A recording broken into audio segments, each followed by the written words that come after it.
नमस्कार, मी स्वाती गोडसे. आपण पाहताय न्यूज 18 लोकमत. दुपारी 4च्या बातम्यांमध्ये आपल्या सगळ्यांचं स्वागत. आणि बुलेटिनच्या सुरुवातीला बेस्ट संपासंदर्भात या क्षणाची एक मोठी महत्त्वाची बातमी.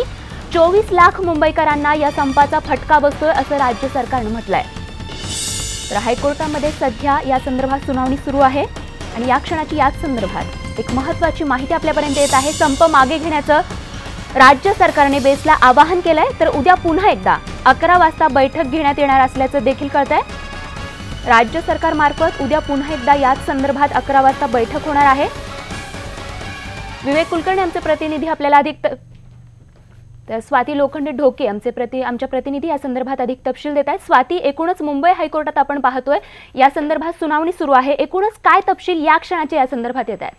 खरं तर सगळ्या समस्यांवरचा संप हा काही उपाय नाही असं कोर्टाने आपलं मत मांडलेलं आहे आणि संप हा अगदी शेवटचा पर्याय असतो. जर आणि त्याचबरोबर बीएमसी कडनं म्हटलं गेलं आणि राज्य सरकारकडनं की हा आधी संप मागं घ्यावा. उद्या 11 वाजता आम्ही एक बैठक करू आणि या बैठकीमध्ये काय होतं ते कोर्टाला सांगू.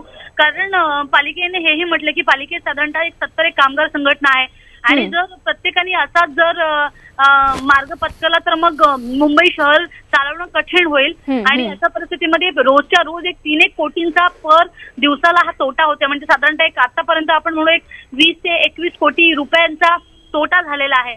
आणि त्याचमुळे आता या संप आधी म्हणजे जे पालिकेकडनं म्हटलं जातंय की आधी हा संप मागे घ्या आणि मग त्याच्यावर आपण चर्चा करू.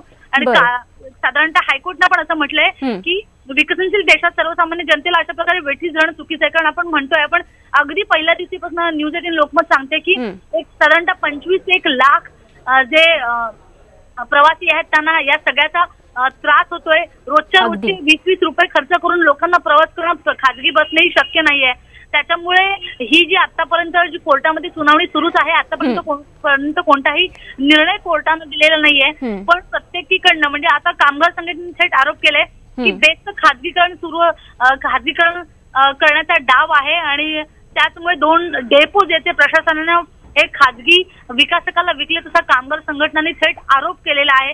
पण स्वाती, आपण खरं तर एक सत्यता आहे ती लोकांपर्यंत पोहोचवण्याची आहे की संप हा अनेक गोष्टींवरचं उत्तर होऊ शकत नाही. आपण गिरणींचा इतिहास बघितला तर या गिरण्या इतिहास जमा व्हायला हा संप कारणीभूत आहे. आणि येत्या काही काळामध्ये मेट्रो येऊ घातलेत. येत्या काही काळामध्ये ज्या काही या रेडिओ टॅक्सीज आहेत, खाजगी टॅक्सी आहेत, त्यांचंही प्रस्थ वाढताना बघायला मिळते. अशामध्ये बेस्टचं तग धरणं हे मुश्किल होऊन जाते. त्यामुळे बेस्टला डेडिकेटेड लेन देणं आणि बेस्टला एक चांगली प्रवासी वाहतुकीचं साधन बनवणं हे पालिका आणि राज्य सरकार पुढे एक आव्हान आहे जे ते व्यवस्थितपणे पेलू शकले नाहीत. अशा परिस्थितीमध्ये आता नेमकं कोर्ट काय सांगते, संप थांबवण्याबाबत, संप संपवण्याबाबत थेट निर्देश देते का हे बघणं महत्वाचं ठरणार आहे. पण राज्य सरकारनं म्हटलंय की उद्या आम्ही बैठक घेऊ 11 वाजता आणि मग ठरवू काय करायचं ते. पण संपवा.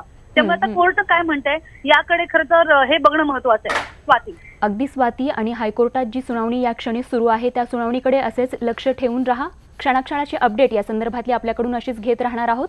राज्य सरकारने आपण पाहतोय आवाहन केलेलं आहे संपकरी कर्मचाऱ्यांना की तुम्ही आधी संप मागे घ्या आणि त्यानंतर आपण काही ती चर्चा करून त्यातून हा मार्ग काढू. तर कोर्टामध्ये सध्या सुनावणी सुरू आहे आणि या संदर्भात आता कोर्ट काय निर्णय देतं हे पाहणं महत्त्वाचं ठरणार आहे.